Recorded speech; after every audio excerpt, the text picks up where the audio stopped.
traversée du Québec. Ça fait juste bizarre de penser que c'est il y a 20 ans. Pour moi, il me semble que ça se passait là. Une aventure qui a changé ma vie. Je veux dire, à 24 ans, j'étais guide de rafting, caisse de sécurité.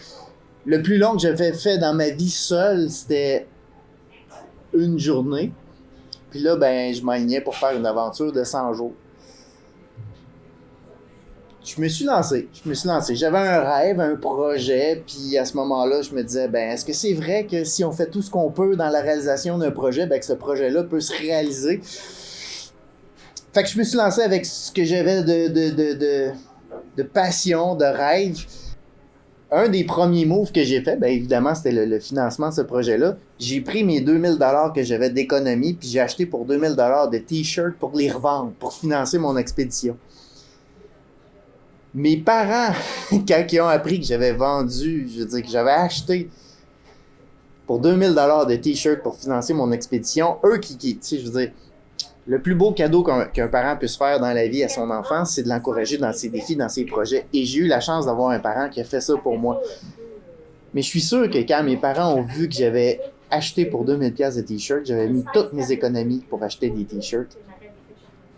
Ça a dû être pas évident pour eux autres. Maintenant que je suis parent, là.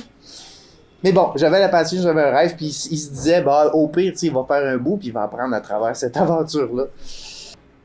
Au retour de cette aventure-là, j'ai commencé à donner des conférences. Ici au Québec, avec les grands explorateurs, dans les écoles. Puis après ça, j'ai eu un téléphone de la Belgique qui m'a dit « Hey, ça te tente-tu de donner des conférences en Belgique? » Et j'ai dit « Bah ouais. » Fait que j'ai donné 50 conférences en Belgique. Puis après ça, j'ai eu un téléphone de la Suisse. « Veux-tu donner des conférences en Suisse? » J'ai dit « OK. » Fait que j'ai donné une 50aine de conférences en Suisse aussi. Puis là, j'ai eu un téléphone de la France qui m'a dit « Ça te tente-tu de venir donner des conférences en France? » J'ai dit « Bah, OK. » Fait que j'ai donné 130 conférences en France. Puis j'ai découvert à travers cette aventure-là, ce projet-là que j'ai pris, qui est un projet d'expédition, j'ai découvert que j'avais la passion de l'aventure, j'aimais préparer les expéditions, j'aimais les faire, mais j'ai découvert en fait que j'aimais encore plus les partager, que j'aimais inspirer les gens à réaliser leurs propres défis. Moi, ça a changé ma vie. Puis à partir de ce moment-là, je me suis pas imaginé faire autre chose dans la vie qu'être aventurier, conférencier.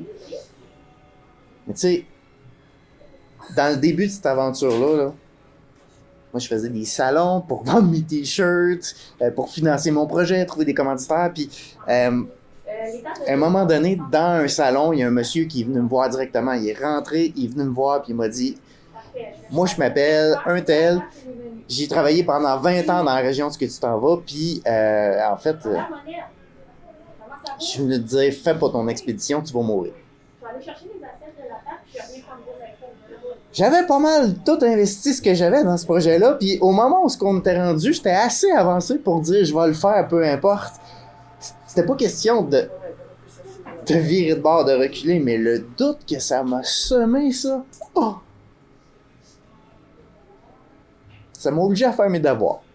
J'ai transformé ce doute-là en quelque chose de positif, en faisant encore plus mes devoirs, en ajoutant certaines pièces de sécurité, en m'assurant que j'avais des communications satellites. J'ai juste comme avancé un peu plus mon projet à partir du moment où quelqu'un a semé un réel doute dans mon projet.